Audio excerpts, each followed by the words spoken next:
সম্মানিত উপস্থিতি, যেহেতু হজের মাস চলছে, পবিত্র কাবাঘরকে উপলক্ষ করে পৃথিবীর বিভিন্ন স্থান থেকে, বিভিন্ন দেশ থেকে লক্ষ লক্ষ মুসল্লিয়ানি কিরাম, লক্ষ লক্ষ মুসলমান ভাই এবং বোনেরা সেই কাবা তাওয়াফ করার উদ্দেশ্যে বিভিন্ন দেশ থেকে ছুটে যাচ্ছে।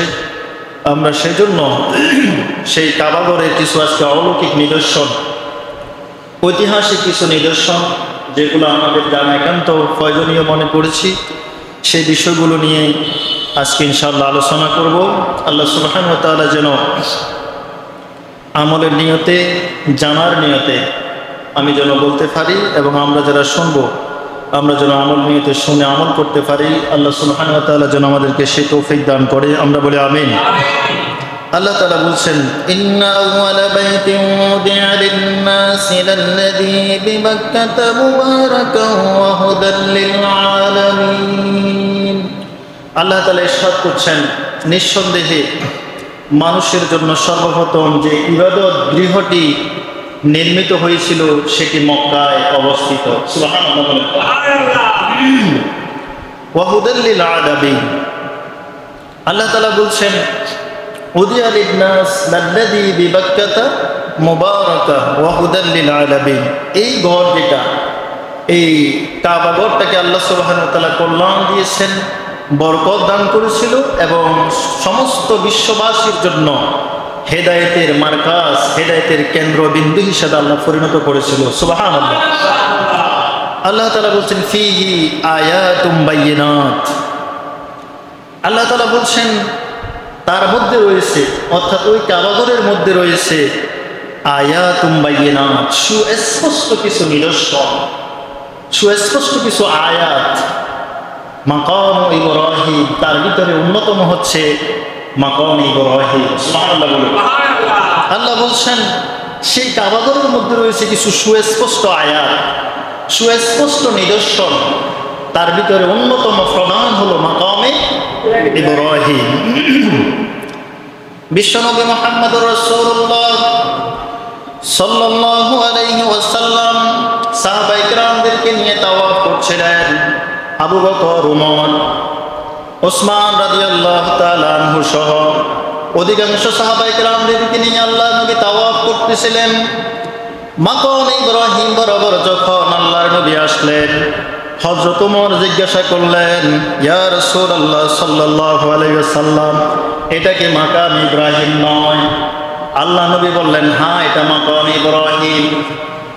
হযরত ওমর বললেন, ইয়া রাসূলুল্লাহ সাল্লাল্লাহু আলাইহি ওয়াসাল্লাম, এই মাকাম ইব্রাহিমে কি আমরা নামাজ পড়ব না? বিশ্বনবী চুপ ছিলেন, কোনো জবাব দেননি। তাওয়াফ শেষ হয়ে গেল। তাওয়াফ শেষ হয়ে যাওয়ার পরে রব্বুল আলামিন আয়াত নাজিল করলেন, ওয়াত্তাখিযু মিন মাকামি ইব্রাহিম মুসাল্লা। সুবহানাল্লাহ। আল্লাহ তাআলা আয়াত নাজিল করলেন আর বললেন, তোমরা ইব্রাহিমের মাকামের উপরে, ইব্রাহিম যেখানে দাঁড়িয়েছিল তার উপরে তোমরা মুসাল্লা বিছাও, সালাত আদায় করো। সুবহানাল্লাহ। হযরত ওমর এমন একজন সাহাবী ছিলেন যার সিদ্ধান্তের উপরে আল্লাহ সুবহানাহু ওয়া তাআলা 20টি আয়াত তার সিদ্ধান্তের উপরে নাজিল করেছেন। সুবহানাল্লাহ। তার মধ্যে আরেকটি আয়াত, এটা হলো ওয়াত্তাখিযু মিন মাকাম ইব্রাহিম মুসাল্লা। তোমরা ইব্রাহিম আলাইহিস সালাতু ওয়াস সালামের মাকামের উপরে দাঁড়ানোর যে জায়গা, সেই জায়গার উপরে তোমরা মুসাল্লা বিছাও, সালাত আদায় করো। সুবহানাল্লাহ বলেন। আজকে পৃথিবীর বিভিন্ন স্থান থেকে শুরু করে যতগুলো হাজী সাহেব সেখানে যায়, 7 বার কাবাঘরকে তাওয়াফ করার পরে মাকাম ইব্রাহিমের সামনে গিয়ে 2 রাকাত ওয়াজিবুত তাওয়াফ সেখানে আদায় করে। ঠিক না বলুন? যারা উমরা অথবা হজ করতে গিয়েছেন তারা জানেন, সে মাকাম ইব্রাহিমের সামনে তারা 2 রাকাত সালাত আদায় করে। তার নাম হলো ওয়াজিবুত তাওয়াফ। তাওয়াফ করলে ওয়াজিব হিসাবে আপনাকে এই 2 রাকাত সালাত আদায় করতে হবে। মাকাম ইব্রাহিম এটা কি জানার দরকার আছে না নাই? মাকাম ইব্রাহিম, মাকাম ইব্রাহিমটা কি? এটা হলো হযরত ইব্রাহিম আলাইহিস সালাতু ওয়াস সালামের পদচিহ্ন অঙ্কিত একটি পাথর। সুবহানাল্লাহ বলুন। ওনার পায়ের ছাপ এখনো পর্যন্ত সেই পাথরে বিদ্যমান। ঠিক না বলুন? গ্লাস দিয়ে ফিট করে কাবাঘরের পাশেই হাতিমে কাবা বরাবর ঠিক সোজা তার পাশে সেখানে মাকাম ইব্রাহিম, ইব্রাহিম আলাইহিস সালামের সেই অঙ্কিত পদচিহ্ন অঙ্কিত সেই পাথর এখনো বিদ্যমান রয়েছে। সুবহানাল্লাহ বলুন। মুলতাজিম সোজা বরাবর দক্ষিণ পাশে। হযরত ইব্রাহিম আলাইহিস সালাম এর যে স্মৃতি 4000 বছর ধরে মাকাম ইব্রাহিম সেই স্মৃতি বহন করছে। সুবহানাল্লাহ বলুন। 4000 বছর পূর্বে তিনি কাবা পুনর্নির্মাণ করেছিলেন, আর সেই 4000 বছর ধরে এই নিদর্শন, এই আয়াত মানুষের জন্য অলৌকিক একটি নিদর্শন আজকে কাবা শরীফ 4000 বছর পর্যন্ত বহন করে আসছে। সুবহানাল্লাহ বলুন। হযরত ইব্রাহিম আলাইহিস সালাম যখন কাবাঘর পুনর্নির্মাণ করছিলেন, কোরআন সেই কথাটা কোরআনের ভিতর আল্লাহ তাআলা কোট করেছেন। আল্লাহ বলছেন, ওয়াইদ ইয়ারফাউ ইব্রাহিমুল কাওয়াইদা মিনাল বাইতি ওয়া ইসমাঈল রব্বানা তাকাব্বাল মিন্না ইন্নাকা আনতাস সামিউল আলিম। সুবহানাল্লাহ। হে রাসূল, স্মরণ করুন সেই সময়ের কথা যখন ইব্রাহিম এবং ইসমাঈল আলাইহিস সালাম বাপ বেটা দুইজনে কাবা নির্মাণ করছিল, আর তখন তারা দোয়া করেছিল, রব্বানা, হে আমাদের প্রতিপালক, তাকাব্বাল মিন্না ইন্নাকা আনতাস সামিউল আলিম, আমরা যে কাজ করছি, কাবাঘর নির্মাণ করছি, আমাদের বাপ বেটার পক্ষ থেকে এই কাজখানা, এই ইবাদতখানা তুমি কবুল করে নাও। সুবহানাল্লাহ বলুন। এটা এমন একটা অলৌকিক পাথর, যেই পাথর হযরত ইব্রাহিম আলাইহিস সালামের জন্য সেটা অটোমেটিক লিফট হিসাবে কাজ করতো। সুবহানাল্লাহ। তিনি যখন পাথরকে অর্ডার করতেন, উপরে উঠে যেত, ডানে যাওয়ার জন্য বললে ডানে চলে যেত, নিচে নামার জন্য বললে নিচে নেমে যেত। এটা ওই সময়ের জন্য হযরত ইব্রাহিম আলাইহিস সালামের অর্ডার, তার সেই অর্ডার ওই পাথরটি শুনতে বাধ্য হয়েছিল। ঠিক না বলুন?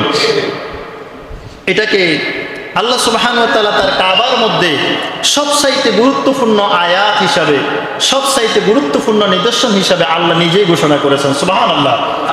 বিশ্বনবী মুহাম্মদুর রাসূলুল্লাহ সাল্লাল্লাহু আলাইহি সাল্লাম বলেন, হযরত ইব্রাহিম আলাইহিস সালাম যখন কাবাঘর নির্মাণ করেছিলেন, কাবা যখন নির্মিত হয়ে গিয়েছিল, তিনি যেই পাহাড়ের উপরে দাঁড়িয়ে হজের জন্য আযান দিয়েছিলেন, সেই পাহাড়ের উপরে, যেই পাথরের উপরে দাঁড়িয়ে হযরত ইব্রাহিম আলাইহিস সালাম আযান দিয়েছিলেন, হজের ঘোষণা দিয়েছিলেন, তার পা ছিল এই পাথরের উপরে। সুবহানাল্লাহ। তিনি আযান দিয়েছিলেন, ঘোষণা দিয়েছিলেন। কোরআন বলছে, ওয়াজ্জিন ফিন্নাসি বিল হাজ্জি ইয়াতুকা রিজালাও ওয়া আলা কুল্লি দামিরিন ইয়াতিনা মিন কুল্লি ফাজ্জিন আমিক। সুবহানাল্লাহ।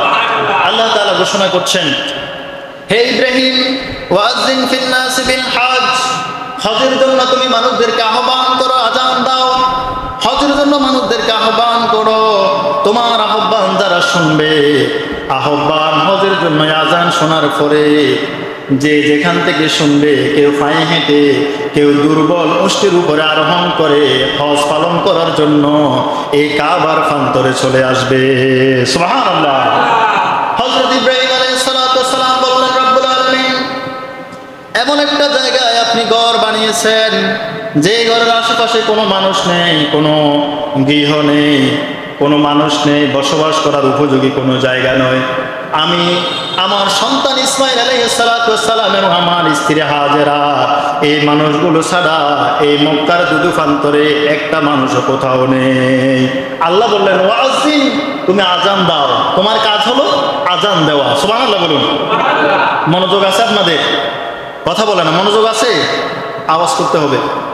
আল্লাহ বললেন, আযান দাও, ঘোষণা দাও, তোমার দায়িত্ব হলো ঘোষণা দেওয়া। পৃথিবীর সমস্ত দায়ীদের জন্য এখানে মেসেজ আছে। আমরা মাঝে মাঝে হতাশ হয়ে যাই, আমি তো দিনের পর দিন দাওয়াত দিয়ে যাচ্ছি, দিনের পর দিন আমি দাওয়াতি ময়দানে কাজ করে যাচ্ছি, কোনো রেজাল্ট পাচ্ছি না। আপনার দায়িত্ব নয় একবারে মানুষের কর্ণকোহরে কে দাওয়াত কবুল করবে সেটা আপনার দেখার বিষয় নয়। পৃথিবীর সমস্ত দায়ীদের জন্য আল্লাহ একটা মেসেজ দিয়ে রাখলেন, তোমাদের দায়িত্ব হলো আযান দেওয়া, ঘোষণা দেওয়া। আর এই আজানকে, এই ঘোষণাকে পৃথিবীর কর্ণকুহরে, মানুষের কর্ণকুহরে পৌঁছে দেওয়ার দায়িত্ব আমি আল্লাহ নিজেই গ্রহণ করেছি। সুবহানাল্লাহ। আমাদের দায়িত্ব হলো ঘোষণা দেওয়া, আমাদের দায়িত্ব হলো কোরআনের বাণী মানুষের কাছে প্রচার করা। আর এটা কে কবুল করবে, কে কবুল করবে না, কে কবুল করার সৌভাগ্য অর্জন করবে, কে করবে না, এই দায়িত্ব কে নিয়েছেন? জোরে বলুন, কে নিয়েছেন? আল্লাহ সুবহানাহু ওয়া তাআলা নিজেই নিয়েছেন। সুবহানাল্লাহ বলুন। আল্লাহ বললেন ওয়াযিন ফিন নাস বিল হজ্জি ইয়াতুকা রিজালাম। আল্লাহ বললেন হে ইব্রাহিম, তোমার দায়িত্ব হলো দাওয়াত দেওয়া, আর দায়িত্ব পৌঁছানোর দায়িত্ব হলো আমি আল্লাহর। সুবহানাল্লাহ। এই যে দাওয়াত, সেই দাওয়াত দেওয়া, যেটা দাওয়াতি ময়দানে কাজ করে, এটা ফরজ না নফল? সবাই বলেন ফরজ না? ভয় লাগে? এটা কি ফরজ।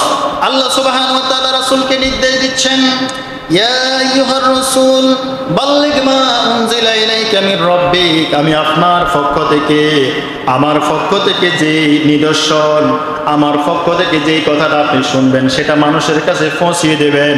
এটাই হলো আপনার দায়িত্ব। বাল্লিগ, আপনি পৌঁছিয়ে দিন। মা উনজিলা ইলাইকা মির রাব্বিক, রবের পক্ষ থেকে আপনার উপরে যেটা নাজিল করা হয়েছে, সেটা আপনি কি করবেন?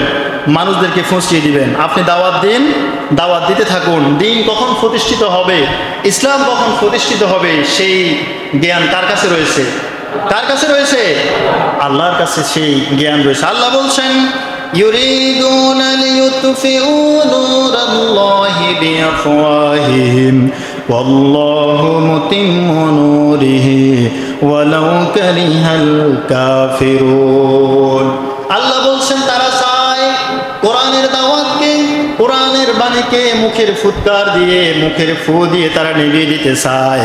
আর আল্লাহর ঘোষণা হলো, এই কোরআনের বাণীকে আমি আল্লাহ নিজেই প্রজ্বলিত করব। সুবহানাল্লাহ। এটাকে জ্বালানোর দায়িত্ব আল্লাহ, এটাকে উপরে তোলার দায়িত্ব, এটাকে প্রতিষ্ঠিত করার দায়িত্ব কার? আল্লাহর দায়িত্ব। আর আপনার দায়িত্ব হলো দাওয়াত পৌঁছে দেওয়া। এক্ষেত্রে কাফের মুশরিকদের যতই কষ্ট হোক, কাফের মুশরিকদের যতই জ্বালাফোড়া হোক না কেন, এটা আমাদের কিছু যায় আসে না। এটা এই দিনকে, ইসলামকে, কোরআনকে প্রতিষ্ঠিত করার দায়িত্ব কে নিয়েছেন? কে নিয়েছেন? আল্লাহ নিয়েছেন। আল্লাহ বলছেন, ওয়াযিন ফিন নাস, আপনি মানুষদেরকে আযান দিন, আপনি মানুষদেরকে ঘোষণা দিয়ে দিন। হযরত ইব্রাহিম আলাইহিস সালাতু ওয়াস সালাম, আমরা যেভাবে আযান দিই, তিনি কাবার প্রান্তরে দাঁড়িয়ে অথবা ওই পাহাড়ের উপরে দাঁড়িয়ে তিনি আযান দিলেন, ইয়া আইয়ুহান নাস ইত্তাখাযাল্লাহু বাইতান লিল হজ্জি ফাহাজ্জু। হে দুনিয়ার মানুষ, শুনে রাখো, আল্লাহ তাআলা একটি ঘর বানিয়েছেন হজের জন্য।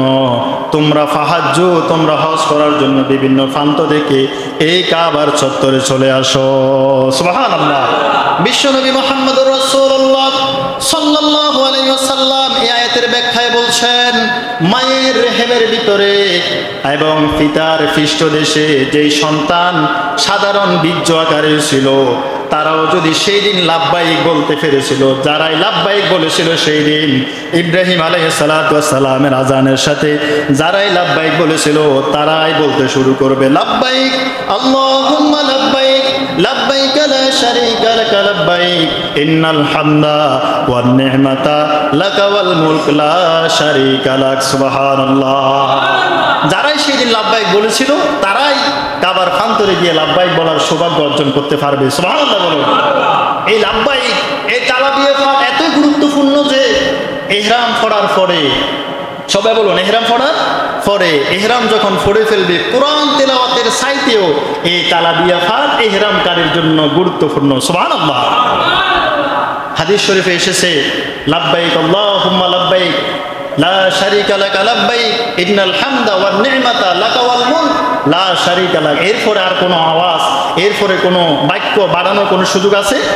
বাড়ানোর সুযোগ নেই, কমানোরও কোনো সুযোগ নেই। এটাই পড়তে হবে। যতক্ষণ পর্যন্ত আপনি কাবার প্রান্তরে না যাবেন, ততক্ষণ এই তালবিয়া পাঠ শুরু করবেন। যখন কাবার চত্বরে চলে আসবে, তখন আর এটা পড়ার কোনো প্রয়োজনীয়তা নেই। ওয়াল্লাহ, আমি আসতেছি, আমরা কি করতেছি?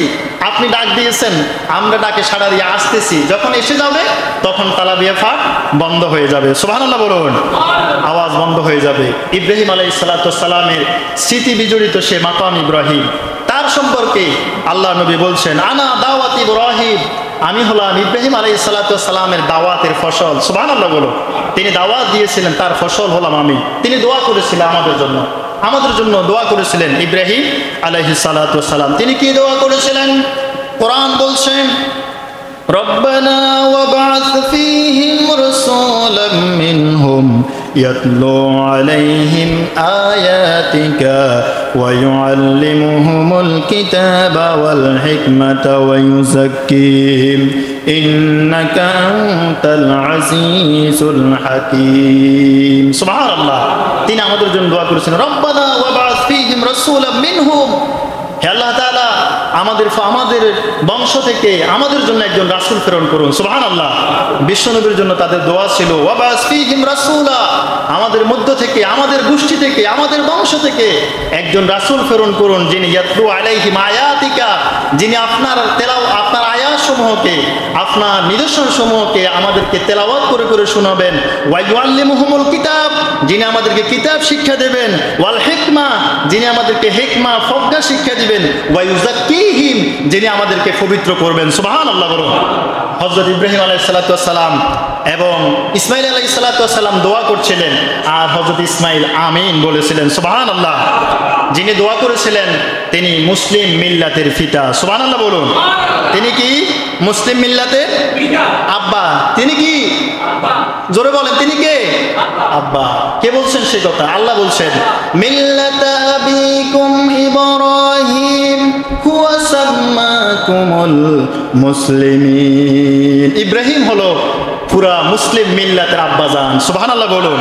হুয়া সাম্মাকুমুল মুসলিমিন, তিনি, তোমরা যে মুসলমান, আমরা যে মুসলমান, এই মুসলমান নামকরণ ইব্রাহিম আলাইহিস সালাতু ওয়াস সালামই করেছেন। সুবহানাল্লাহ বলুন। জাতির ইতিহাসে যিনি সবচেয়ে বেশি সম্মানিত ব্যক্তি, তিনি জাতির পিতা। সুবহানাল্লাহ বলুন। এছাড়া অন্য কেউ জাতির পিতা হওয়ার ক্ষমতা তা কারো আছে? কথা বলেন, আছে? সবচেয়ে বেশি মুসলিম মিল্লাতে যিনি, মুসলিম মিল্লাতের জন্য, ইসলামকে প্রতিষ্ঠিত করার জন্য, দ্বীন মুহাম্মদীকে প্রতিষ্ঠিত করার জন্য সবচেয়ে বেশি যিনি অবদান রেখেছিলেন, যিনি সবচেয়ে বেশি পরীক্ষার সম্মুখীন হয়েছিলেন, তিনি হলেন আমাদের আব্বাজান হযরত ইব্রাহিম আলাইহিস সালাতু ওয়াস সালাম। আল্লাহ বলছেন, আমার কথা না আল্লাহর কথা, আল্লাহ বলছেন, ওয়াইজ বাতালা ইব্রাহিম রাব্বুহু বিকালিমাতিন ফাআতাম্মাহুন্না ক্বালা ইন্নী জাইলুকা লিন-নাসি ইমামা। সুবহানাল্লাহ। আমি আমার খলিল ইব্রাহিম আলাইহিস সালাতু ওয়াস সালামকে অনেকগুলো পরীক্ষার সম্মুখীন তাকে হতে হয়েছে। ইব্রাহিম আলাইহিস সালাতু ওয়াস সালাম অনেকগুলো পরীক্ষা দিয়েছেন, প্রত্যেকটা পরীক্ষায় তিনি সফলতার সাথে উত্তীর্ণ হয়েছেন। তারপরে আল্লাহ বলছেন, ইন্নী জাইলুকা লিন-নাসি ইমামা, আমি তোমাকে বিশ্ববাসীর জন্য নেতা বানাবো। সুবহানাল্লাহ। নেতৃত্বের কোয়ালিটি এটা খুবই গুরুত্বপূর্ণ একটা কোয়ালিটি। যাকে তাকে আল্লাহ নেতা বানান না। আগুনে ফুটতে ফুটতে লোহা যেভাবে বিভিন্ন আপনার দা কাস্তিতে, বিভিন্ন তলোয়ারে, বিভিন্ন বস্তুতে রূপান্তরিত হয়, ঠিক একইভাবে পরীক্ষার সম্মুখীন হতে হতে, পরীক্ষা দিতে দিতে আল্লাহ সুবহানাহু ওয়া তাআলা যখন দেখে সে পরীক্ষা উত্তীর্ণ হয়েছে, ঠিক তখনই আল্লাহ তাআলা পৃথিবীর নেতৃত্ব তাকে দান করেন। সুবহানাল্লাহ বলুন। অনেক পরীক্ষা দিয়েছিলেন তিনি। আগুনের পরীক্ষা, জীবন্ত মানুষকে আল্লাহ আগুনে ঢুকিয়ে দিয়েছেন। আবার সেই জীবন্ত মানুষকে আল্লাহ সুবহানাহু ওয়া তাআলা 40 দিন 40 রাত আগুনের মধ্যে রাখার পরে আবার আগুন থেকে বের করে নিয়েছিলেন। এরকম কঠিন কোনো পরীক্ষা কোনো নবীকে আল্লাহ তাআলা দেন নাই। সুবহানাল্লাহ। আগুনের কাজ হলো পোড়ানো। হযরত ইব্রাহিম আলাইহিস সালাতু ওয়াস সালাম আগুনে প্রবেশ করেছিলেন ইসলামকে প্রতিষ্ঠিত করার জন্য, দ্বীনকে প্রতিষ্ঠিত করার জন্য। নমরুদ বলল, তুমি ঈমান ছাড়ো না হয় জীবন যাবে। বলুন, ঈমান ছাড়ো না হয় জীবন যাবে। ইব্রাহিম বললেন, আমার জীবন যাবে কিন্তু ঈমান যাবে। আমরা তারই সন্তান, ঠিক কিনা বলুন? আমাদেরকে আল্লাহ সেই ঈমান দান কর, আমরা বলি আমিন। তিনি আগুনের ভিতরে পতিত হয়েছিলেন। আল্লাহ সুবহানাহু ওয়া তাআলা তাকে কঠিন কঠিন কিছু পরীক্ষা দিয়েছিলেন। পরীক্ষা উত্তীর্ণ হতে হতে শেষ বয়সে গিয়ে উপনীত হলেন। 80 বছর বয়সে আল্লাহ বললেন, ইব্রাহিম তুমি মুসলমান হও। তোমার সুন্নতে খতনা তুমি নিজেই করো, সুবহানাল্লাহ বলো। কেউ তো নেই, নিজের সুন্নতে খতনা নিজেই ধরে, লজ্জাস্থানের সামনের অংশটাকে ধরে নিজে কেটে নিজেই তিনি সুন্নতে খতনা করেছিলেন, সুবহানাল্লাহ বলুন। এরপরে 86 বছর বয়সে আল্লাহ সুবহানাহু ওয়া তাআলা একটি সন্তান দান করলেন। 86টি বছর আল্লাহর কাছে শুধু চেয়েছেন সন্তান চেয়েছেন। আল্লাহ সুবহানাহু ওয়া তাআলা এত বছর পরে গিয়ে তার প্রার্থনা কবুল করে তাকে একটি সন্তান দান করলেন, সুবহানাল্লাহ বলুন। এই সন্তান দান করার পরে হযরত ইব্রাহিম আলাইহিস সালামকে বলা হলো, এই সন্তান এবং তোমার স্ত্রীকে নিয়ে মক্কার সেই কাবা গৃহের সেখানে গিয়ে তোমার স্ত্রী তোমার সন্তানকে রেখে আসো, সুবহানাল্লাহ বলুন। কেমন পরীক্ষা, কত কঠিন পরীক্ষা! এই বৃদ্ধ বয়সে একটা সন্তান আল্লাহ দান করলেন, ফুটফুটে সন্তান। সেই ছোট্ট সন্তান, অবুঝ ছোট একটা শিশু, দুর্বল অসহায় একটা শিশুকে আল্লাহ তাআলার নির্দেশে তিনি একটা বারের জন্য জিজ্ঞেস করলেন না, আল্লাহ কেন আমাকে সেখানে পাঠাচ্ছ, কেন আমার স্ত্রী, কেন আমার পুত্রকে সেখানে রেখে আসার জন্য বলছো? একটা বারও জিজ্ঞেস করেননি। আল্লাহ অর্ডার করেছেন, আল্লাহর নির্দেশে তিনি তার স্ত্রী এবং তার দুর্বল শিশুটাকে মক্কার সেই দুদুফান্তরে কাবার চত্বরে রেখে আসলেন। কাবা তখনও নির্মিত হয়নি, বিটে পড়ে আছে, কিন্তু তখনও পর্যন্ত উঁচু কোনো কাবা তখনও পর্যন্ত নির্মিত হয়নি। তিনি নিজে নিয়ে গেলেন সেই শিশুটাকে হযরতে হাজেরা আলাইহিস সালামকে। হাজেরা আলাইহিস সালাম জিজ্ঞেস করলেন, আমার স্বামী, আপনি আমাকে এবং আমার সেই দুর্বল ছোট্ট শিশুটাকে এখানে রেখে চলে যাচ্ছেন, এটা কি আপনার জন্য আল্লাহর পক্ষ থেকে কোনো নির্দেশনা কিনা? আমাকে শুধু সেটাই বলে দিন।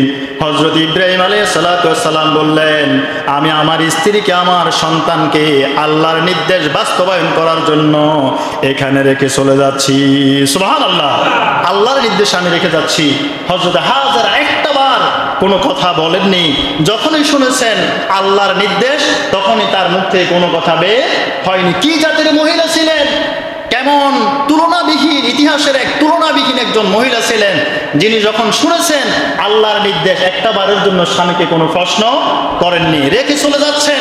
যখন স্ত্রী এবং সন্তানকে দেখা যাচ্ছিল না, ঠিক তখনই তিনি দোয়া করলেন, আল্লাহ দরবারে হাত তুললেন, রব্বানা ইন্নী আসকানতু মিন যুররিয়াতি বিওয়াদিন গায়রি যি যারইন ইনদা বাইতিকাল মুহাররাম। সুবহানাল্লাহ। দোয়া করতে লাগলেন, আল্লাহ আমি আমার পরিবারের একটা অংশকে এই সম্মানিত কাবার চত্বরে রেখে যাচ্ছি, কেউ নেই, আমি সেখানে রেখে যাচ্ছি, কোনো তরুলতা নেই, কোনো উদ্ভিদ নেই, কোনো জীবজন্তু নেই, এমন একটা কঠিন পরিস্থিতিতে সম্মানিত এই ঘরের সামনে আমি তাদেরকে রেখে যাচ্ছি, সুবহানাল্লাহ বলুন। তিনি সেখানে রেখে যাচ্ছিলেন, আর আল্লাহ সুবহানাহু ওয়া তাআলার উপরে শুধুমাত্র ভরসা করেছিলেন, ঠিক কিনা বলুন? ভরসা কার উপরে? জোরে বলুন, ভরসা কার উপরে? আল্লাহ বলছেন, ওয়া মান ইয়াতাওয়াক্কাল আলাল্লাহ ফাহুয়া হাসবুহ। যে ব্যক্তি আল্লাহর উপরে তাওয়াক্কুল করে, আল্লাহর উপরে ভরসা করে, আল্লাহ তার জন্য যথেষ্ট হয়ে যায়, সুবহানাল্লাহ।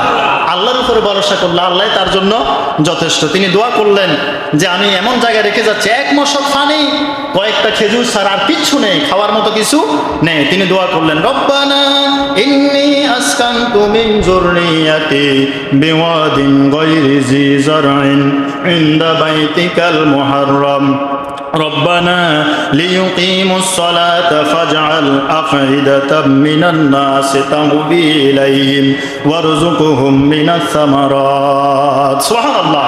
আমি এমন রাখা জায়গায় রেখে যাচ্ছি, রব্বানা, হে আমাদের প্রতিপালক, লিইকিমুস সালাত, আমার সন্তানদেরকে তুমি নামাজি বানাও, নামাজের জন্য তাদেরকে কবুল করো, সুবহানাল্লাহ বলো। সন্তানের জন্য বাবার কি দোয়া? এক নম্বর সবচেয়ে গুরুত্বপূর্ণ দোয়া করছিলেন, রব্বানা লিইকিমুস সালাত, আমি তাদেরকে রেখে যাচ্ছি যেন তারা নামাজি হয়, সুবহানাল্লাহ বলুন।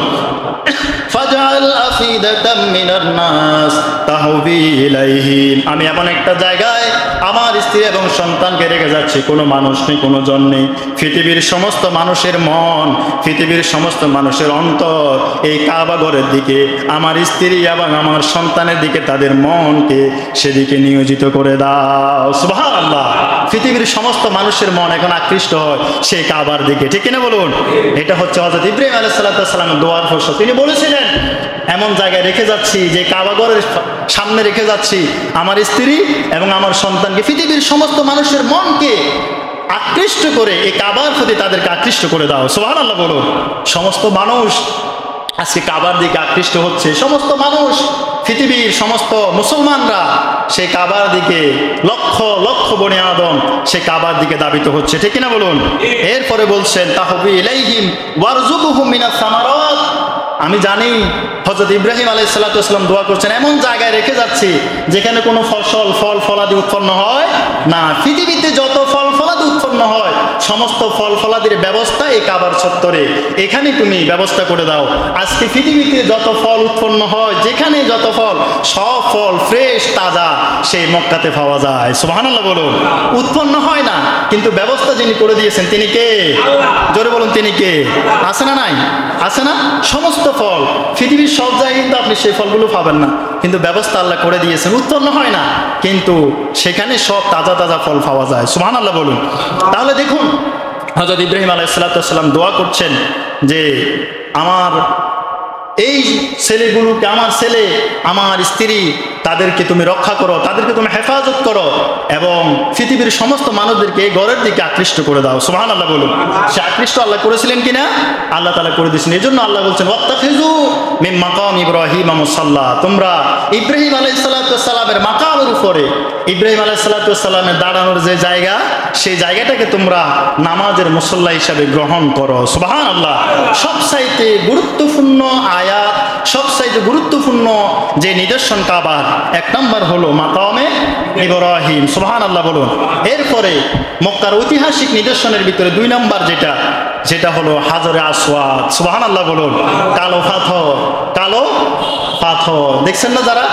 যারা হজ অথবা উমরা করেছেন তারা দেখেছেন হাজরে আসওয়াদ ভয়ঙ্কর পাথর, যেই পাথর মানুষের গুনাহসমূহকে টেনে নেয়। সুবহানাল্লাহ বলুন।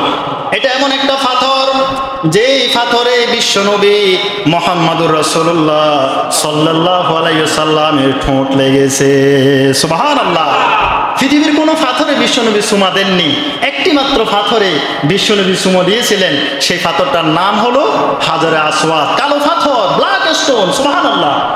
এমন একটি পাথর যে পাথরে বিশ্বনবী নিজেই চুমো দিয়েছিলেন। সুবহানাল্লাহ বলুন। বিশ্বনবী বললেন ওয়াকাল রাসূলুল্লাহ সাল্লাল্লাহু আলাইহি ওয়াসাল্লাম আল হাজরে আসওয়াদ মিন হিজারি, আল হাজরে আসওয়াদ মিন হিজারাতিন মিনাল জান্নাহ। এই হাজরে আসওয়াদ হলো জান্নাতের একটি পাথর। সুবহানাল্লাহ। যদি তোমরা জান্নাতের কোনো নিদর্শন দেখতে চাও, হাজরে আসওয়াদকে দেখো। সুবহানাল্লাহ বলুন। এটা জান্নাতি পাথর। সুবহানাল্লাহ বলতে পারলেন না? বিশ্বনবী বলেন ওয়াকাল রাসূলুল্লাহ সাল্লাল্লাহু আলাইহি ওয়াসাল্লাম আল হিজরু ইয়ামিনুল্লাহি ফিল আরদ। হাজরে আসওয়াদ হলো আল্লাহর কুদরতের ডান হাত, যে হাজরে আসওয়াদকে স্পর্শ করেছে। সুবহানাল্লাহ।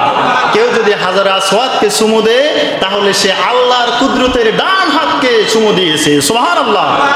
এত গুরুত্বপূর্ণ একটি পাথর, যেই পাথরে চুমা দেওয়ার জন্য কি পরিমাণ ভিড়, কি পরিমাণ ধাক্কাধাক্কি, যারা সেখানে গিয়েছেন তারা ছাড়া কেউ বুঝার সুযোগ আছে? যখনই লাইন ধরলাম মনে হচ্ছে যেন সাপের সাথে এখনই শেষ, রু আজকে আর থাকবে না। যতবার ঢুকেছি ততবারই আজকে মনে হয় কালিমা কলমা যা আছে কলমা টলমা পড়ে চলেছে, আজকে আর রু বের হবে না। শেষ যেদিন গেলাম একবারে বিদায় নিয়ে তাওয়াফ করে চলে আসবো, অনেক চেষ্টা করলাম, যতবার ওই যে রুফার যে জায়গাটা সেখানে হাত দেওয়ার পরে ধাক্কা, কিন্তু ওই জায়গাতে যাওয়ার জন্য একটু শক্তি দরকার আছে না নাই?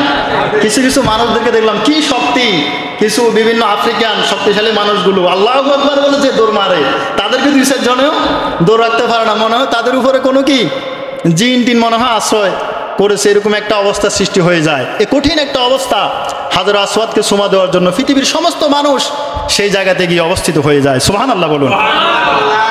এর নাম হলো হাজরে আসওয়াদ। সুবহানাল্লাহ বলুন। হুজুর পাক সাল্লাল্লাহু আলাইহি ওয়াসাল্লাম হাজরে আসওয়াদ বরাবর এসে তাওয়াফ শুরু করতেন। সুবহানাল্লাহ বলুন। হাজরে আসওয়াদ বরাবর এসে রাসূল করিম সাল্লাল্লাহু আলাইহি ওয়াসাল্লাম তাওয়াফ শুরু করতেন আর বলতেন বিসমিল্লাহি আল্লাহু আকবার। সুবহানাল্লাহ। হাজরে আসওয়াদ বরাবর এসে বিসমিল্লাহি আল্লাহু আকবার বলে চুমু দিয়ে তারপরে তাওয়াফ শুরু করতেন। কিন্তু এখন বর্তমান যে অবস্থা, আপনি চাইলে চুমু দিয়ে তাওয়াফ শুরু করার কোনো সুযোগ নেই, শুধুমাত্র ইশারা দিয়ে, মুখের একটু ইশারা দিয়ে তারপর আপনাকে তাওয়াফ শুরু করতে হবে। বিশ্বনবী বলতেন বিসমিল্লাহ আল্লাহু আকবার। এই কথা বলে বিশ্বনবী তাওয়াফ শুরু করতেন। ঈমানান বিল্লাহ ওয়া তাসদীকা মুহাম্মদ সাল্লাল্লাহু আলাইহি ওয়াসাল্লাম। বিশ্বনবী মুহাম্মদ রাসূলুল্লাহ সাল্লাল্লাহু আলাইহি ওয়াসাল্লাম হাজরে আসওয়াদ বরাবর এসে তারপরে তাওয়াফ শুরু করতেন। বিশ্বনবী বললেন, হাজরে আসওয়াদ মানুষের গুনাহসমূহ টেনে নেয়। সুবহানাল্লাহ বলুন। এটি হলো জান্নাতের মর্যাদাপূর্ণ একটি পাথর।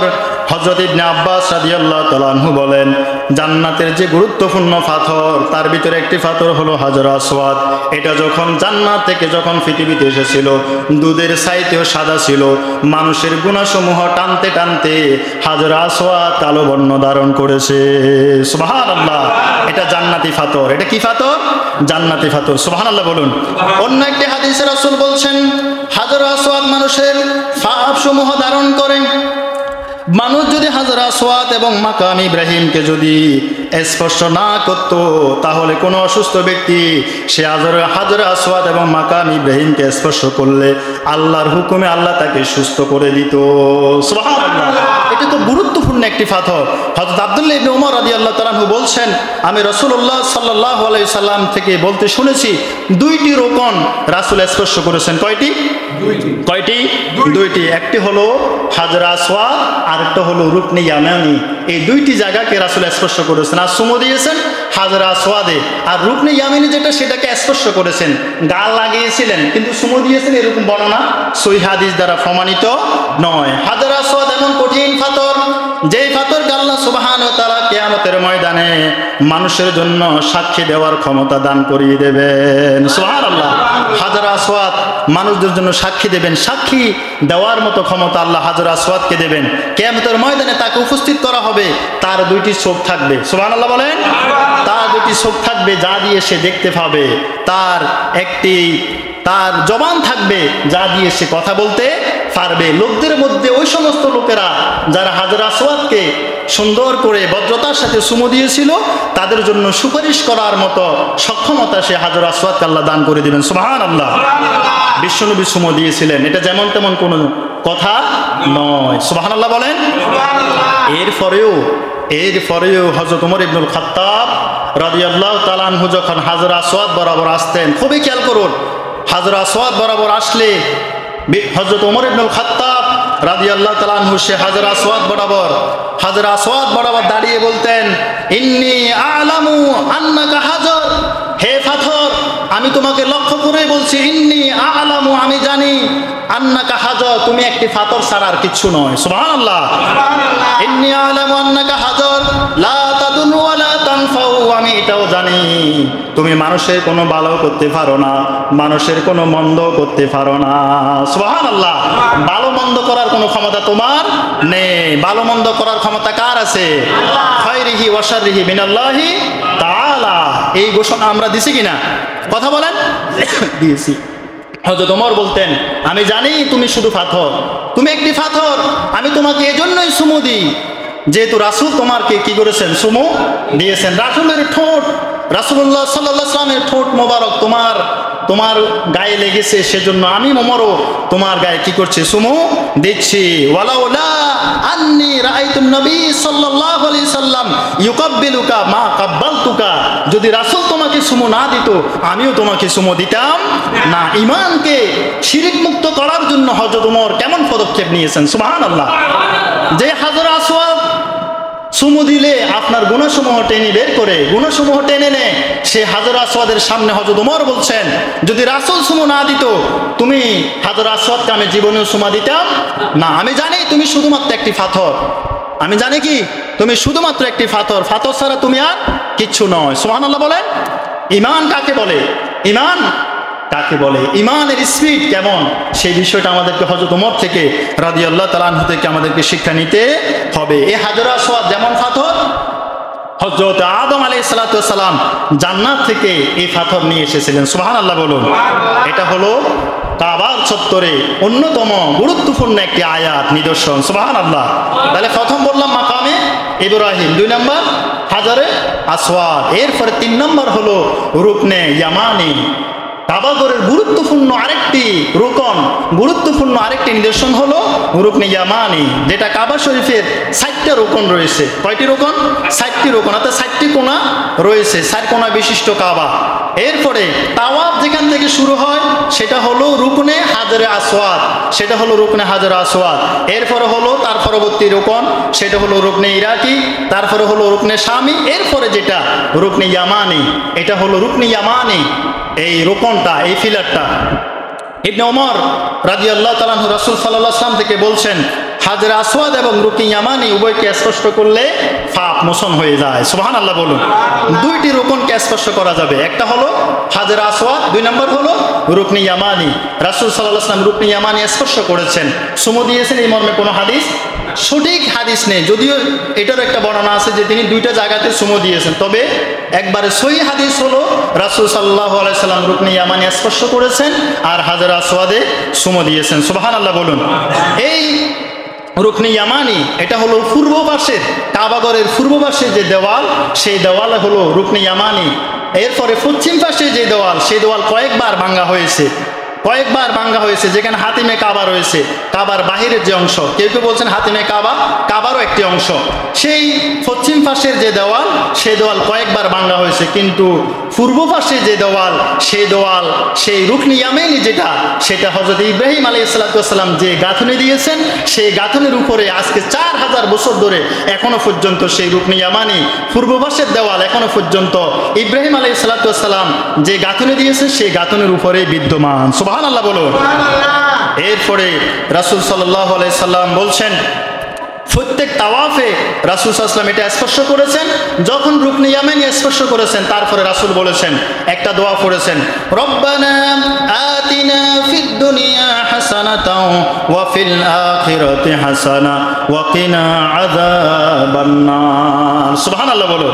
রুকনে ইয়ামানি বরাবর আসার পরেই এরপরে হাজরে আসওয়াদ পর্যন্ত যে জায়গাটা, সেই জায়গাতে রাসূল পড়তেন, রব্বানা আতিনা ফিদ দুনিয়া হাসানা ওয়া ফিল আখিরাতি হাসানাতাও ওয়া কিনা আযাবান নার। আজকে রাসূল সাল্লাল্লাহু আলাইহি ওয়াসাল্লাম যে দোয়া শিক্ষা দিয়েছিলেন, লক্ষ লক্ষ হাজী সাহেবান যারা রয়েছেন, তারা সবাই একত্রে এই রব্বানা আতিনা ফিদ দুনিয়া হাসানা ওয়া ফিল আখিরাতি হাসানা ওয়া কিনা আযাবান নার, এই জায়গার ভিতরে এই দোয়া লক্ষ লক্ষ বার পড়ছেন। সুবহানাল্লাহ বলুন।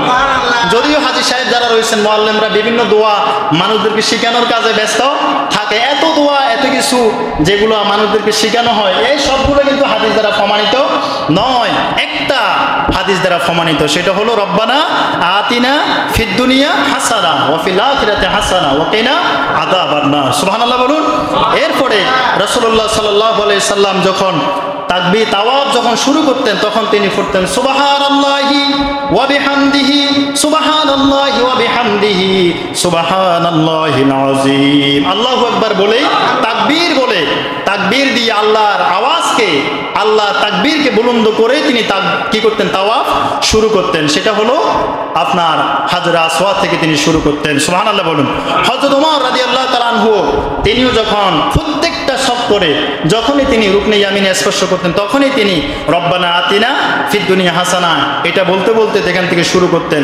আজকে আমরা যে সমস্ত দোয়াগুলো মুখস্থ করি, করতে করতে একবারে জান শেষ হয়ে যায়। কেউ হাতের ভিতরে বই নিয়ে, কেউ বিভিন্ন দোয়ার বই নিয়ে ফুটতেছে আর ফুটতেছে, একবারে তাদের মানে এটা একটা ধারণা যেন হয়ে গেছে, এটা না পড়লে কি হবে না, তাওয়াফ হবে না। আসল বিষয় সেটা নয়। আপনি আপনার মন মতো করে আপনি আল্লাহর কাছে যা ইচ্ছা তাই সেখানে বলতে পারবেন। তবে রুকনে ইয়ামানি থেকে শুরু করে হাজরে আসওয়াদ পর্যন্ত যে জায়গাটা, সেখানে আপনাকে রব্বানা আতিনা ফিদ দুনিয়া হাসানা এমন একটা দোয়া রাসূল করিম সাল্লাল্লাহু আলাইহি ওয়াসাল্লাম শিক্ষা দিয়েছেন, যে দোয়ার ভিতরে দুনিয়া এবং আখিরাতের সমস্ত কল্যাণ নিহিত। সুবহানাল্লাহ বলুন। হে আল্লাহ, আমাকে দুনিয়ার হাসানা দাও, দুনিয়ার হাসানা এবং পরকালীন জীবনের আযাব থেকে, তোমার আযাব থেকে আমাকে মুক্ত করে দাও। এই যে কথাটা, দুনিয়ার হাসানা, পরকালীন জীবনের মুক্তি, আর কিছু দরকার আছে? কথা বলেন, আর কিছু লাগবে? এই দুইটা হলেই তো যথেষ্ট, দুনিয়ার হাসানা, পরকালীন জীবনের মুক্তি। সুবহানাল্লাহ বলুন। আমাদেরকে মনে রাখতে হবে যে তাওয়াফ হাজী সাহেবানরা করে, সেই তাওয়াফের হুকুম অনেকটা নামাজের মতো।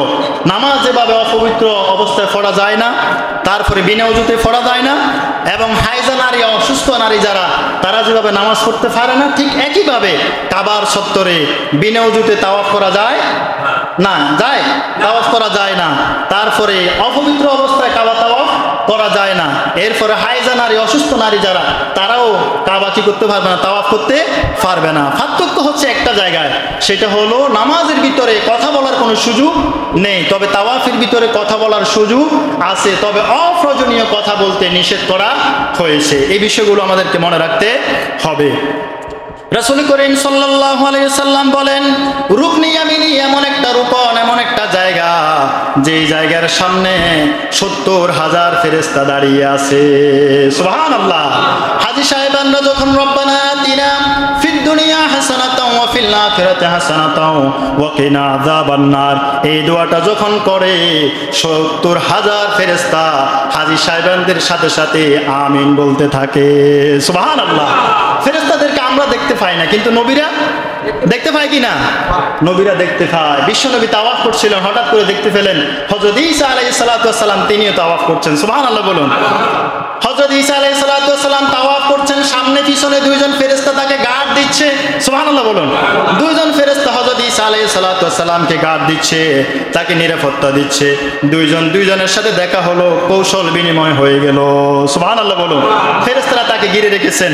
এই যে রাসূল করিম সাল্লাল্লাহু আলাইহি সাল্লাম বলছেন যে 70,000 ফেরেশতা রুকনে ইয়ামিনের সামনে দাঁড়িয়ে আছে, তারা বলবে, তারা নিজেদের জন্য দোয়া করবে, আর ফেরেশতারা তাদের সাথে কি বলবে? আমিন বলবে। সুবহানাল্লাহ বলুন। এরপরে তাহলে এটা হলো কাবার 3 নম্বর গুরুত্বপূর্ণ স্থান, যার নাম হলো রুকনে ইয়ামিনী। এরপরে 4 নম্বর ঐতিহাসিক নিদর্শন যেটা, তার নাম হলো মুলতাজিম। কি নাম? মুলতাজিম। চিনছেন সেটা? কোনটা? মুলতাজিম হলো আপনার হাজরে আসওয়াদ থেকে শুরু করে কাবার যে সোকাট, এই ছোট্ট যে জায়গাটা, হাজরে আসওয়াদ থেকে শুরু করে সোকাট বরাবর যে জায়গাটা, সেই জায়গাটার নাম হলো মুলতাজিম। এই মুলতাজিম এত গুরুত্বপূর্ণ জায়গা, হাজরে আসওয়াদের পাশে যেটা রয়েছে সেটা হলো মুলতাজিম, মানে হলো দাঁড়িয়ে থাকা। মুলতাজিম মানে হলো কামড়িয়ে ধরা। সুবহানাল্লাহ বলুন। রাসূল বলতেন, যদি দোয়া কবুল করতে চাও, দোয়া যদি কবুল হয়, তাহলে মুলতাজিমকে আঁকড়িয়ে ধরে রাখো। সুবহানাল্লাহ বলুন। দাঁড়িয়ে থাকো সেখানে, এটা দোয়া কবুলের জন্য পরীক্ষিত জায়গা। সুবহানাল্লাহ বলুন। আর আসতে বলুন সুবহানাল্লাহ। আমি সিলে সব শেষ করে ফেলতেছি, আপনারা চুপচাপ বসে রয়েছেন। এরপর আছে গরম, গরম তো আছে, কষ্ট সব আমার না আপনাদের? হ্যাঁ, সুবহানাল্লাহ একটু জোরে বলেন তো। সুবহানাল্লাহ। মুলতাজিম এটা হলো আঁকড়িয়ে ধরে রাখার জায়গা। সুবহানাল্লাহ। দোয়া কবুলের পরীক্ষিত জায়গা। কাবাঘর এত গুরুত্বপূর্ণ, এত তাৎপর্যপূর্ণ যে প্রত্যেকটা জায়গায় জায়গা আপনি যেখানে যাবেন সেখানে গুরুত্বপূর্ণ কোন নিদর্শন রয়েছে। সুবহানাল্লাহ বলেন। এটা এত গুরুত্বপূর্ণ জায়গা, যে জায়গাতে আব্রাহা যখন এসেছিল কাবাঘরকে ধ্বংস করার জন্য, রাসূল করিম সাল্লাল্লাহু আলাইহি সাল্লামের দাদা আব্দুল মুত্তালিব কাবাঘরকে রক্ষা করার জন্য আল্লাহর কাছে প্রার্থনা করেছিলেন মুলতাজিম ধরে। সুবহানাল্লাহ বলেন। মুলতাজিম ধরে আল্লাহর কাছে প্রার্থনা করেছেন, আল্লাহ আমি জানি তুমি একজন আছো, এই ঘরটাকে রক্ষা করা এই মুহূর্তে আমার দ্বারা সম্ভব নয়, তোমার ঘর তোমার হেফাজতে দিয়ে দিলাম, তুমি এটাকে রক্ষা করো। মুলতাজিম ধরে দোয়া করেছিলেন। আল্লাহকে দোয়া কবুল করছে কিনা? কথা বলেন, করছে কিনা? আল্লাহ তাআলা দোয়া কবুল করেছিলেন। আব্রাহার বাহিনীকে আল্লাহ সুবহানাহু ওয়া তাআলা নাস্তানাবুদ করে দিয়েছিলেন। ঠিক কিনা বলুন? আব্রাহার বাহিনীকে আল্লাহ কেমন করেছিল সেই ঘটনা আমরা মনে হয় গত জুমাতে সূরা ফিলের কথা বলতে গিয়ে সেখানে বলেছিলাম। তার মানে হলো এই যে মুলতাজিম যে জায়গা, আপনার আব্দুল মুত্তালিব তখন কি ইসলাম গ্রহণ করছিল? তখন ইসলামে তো দাওয়াতে তিনি পায়নি, পাইছিল নাকি? রাসূল জন্মেরও আরো কয়েক মাস আগে। সুতরাং সেখানে তিনি কি ইসলামের কোনো দাওয়াত তিনি পাননি। এরপরে তিনি মুলতাজিম ধরে দোয়া করেছিলেন আল্লাহর কাছে, আর আল্লাহ সুবহানাহু ওয়া তাআলা তার দোয়াও কবুল করেছিলেন, কাবাঘরকে রক্ষা করেছিলেন। এটা এত গুরুত্বপূর্ণ জায়গা যে আবু জেহেলের দোয়াও আল্লাহ ফিরিয়ে দেননি। সুবহানাল্লাহ বলেন। কার দোয়া? কার দোয়া? আবু জেহেলের দোয়া। আবু জেহেলও দোয়া করেছিল এই মুলতাজিম ধরে। বদর যুদ্ধ ইসলামের ইতিহাসের প্রথম যুদ্ধ, যখন এই যুদ্ধ সংগঠিত হবে, যুদ্ধে যাওয়ার আগে আবু জেহেল এই মুলতাজিম ধরে দোয়া করেছিল, আল্লাহ আমি জানি তুমি একজন আছো। পৃথিবীতে যত নাস্তিকরা রয়েছে, নাস্তিকরা ছাড়া, নাস্তিকরা শুধুমাত্র আল্লাহর সাথে কি করে? অবিশ্বাস করে। আল্লাহ তো বলে আনসিনিস নাথিং, যাকে দেখি না তাকে কি করে না? বিশ্বাস করে না। কিন্তু হিন্দু যারা, তারাও কিন্তু আল্লাহকে বিশ্বাস করে কিনা? করে। তারা কিন্তু আল্লাহকে বিশ্বাস করে এবং তার বাহিরেও আরো কয়েকজনকে কি করে বিশ্বাস করে, তাদেরকে খোদা হিসেবে গ্রহণ করে। আবু জেহেলেরও ঈমান ছিল, সে আল্লাহকে কি করেছে, বিশ্বাস স্থাপন করেছে। মুলতাজিম ধরে দোয়া করেছিল, আল্লাহ আমি মুহাম্মদের বিরুদ্ধে সাল্লাল্লাহু, বলেন না কেন সাল্লাল্লাহু আলাইহি ওয়াসাল্লাম, আমি মুহাম্মদের বিরুদ্ধে যুদ্ধ করতে যাচ্ছি, আর সত্যের পক্ষে যারা রয়েছে তাদেরকে তুমি বিজয়ী করিও। কাদের পক্ষে? সত্যের পক্ষে যারা আছে। যেহেতু মুহাম্মদ আমাদের বাপ দাদা চৌদ্দ গোষ্ঠীর যত ধর্ম আছে সমস্ত ধর্মের বিরুদ্ধে সে নতুন একটা ধর্ম প্রচার করছে, সুতরাং যারা সত্যের পক্ষে আছে তাদেরকে তুমি বিজয় করিও। আল্লাহ আবু জেহেলের দোয়া কবুল করে নাই? করছিল কিনা? করছিল। সেও মুলতাজিম ধরে দোয়া করেছিল, আল্লাহ সুবহানাহু ওয়া তাআলা তারও দোয়া কবুল করেছিল। সত্যের পক্ষকে যারা ছিল তাদেরকে আল্লাহ তাআলা রায় দিয়েছেন, তাদেরকে আল্লাহ বিজয়ী করেছিলেন। আর আবু জেহেলকে পৃথিবী থেকে কি করেছিল, নিচ্ছিন্ন করে দিয়েছিল। তার মানে এটা এত গুরুত্বপূর্ণ দোয়া কবুলের এত সুরক্ষিত একটা জায়গা মুলতাজিম, যেটা ধরে দোয়া করলে আল্লাহ সবার দোয়া কবুল করে কি করে না? করে। কিন্তু দুর্ভাগ্যজনক একটা বিষয়, আজকে আর অন্য কোনো নিদর্শন নিয়ে কথা বলবো না সময় শেষ হয়ে যাওয়ার কারণে। দুর্ভাগ্যজনক বিষয় হলো আজকে হজের আঞ্জাম দিতে গিয়ে যারা একটু ব্যবসা বাণিজ্য করে, মুআল্লিমের কাজ যারা করে, তাদের সম্পর্কে একটু বিষয় আমাদের আছে। নিজের চোখে তো দেখেছি তারা মানুষদেরকে কেমন সার্ভিস দেয়। আমি এমনও শুনেছি মুআল্লিমের জন্য কিছু কিছু মানুষ মুলতাজিম ধরে কাবার সোকার ধরে বদদোয়া করছে। এরকম কিছু মানুষ আছে না?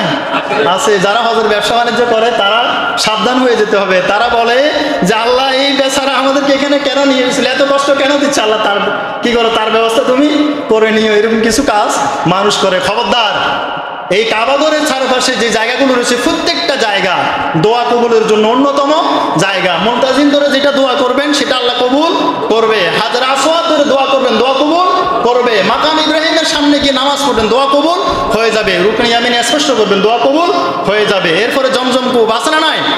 আছে। তারপরে হাতিমে কাবা আছে না নাই? আছে। এই বিষয়গুলো নিয়ে আমরা আগামী জুমাতে ইনশাআল্লাহ আলোচনা করব। কাবার ঐতিহাসিক যে নিদর্শন তার ভিতর আজকে 4টা জিনিস আমরা আলোচনা করেছি। কয়টা? 4টা বলতে পারবেন?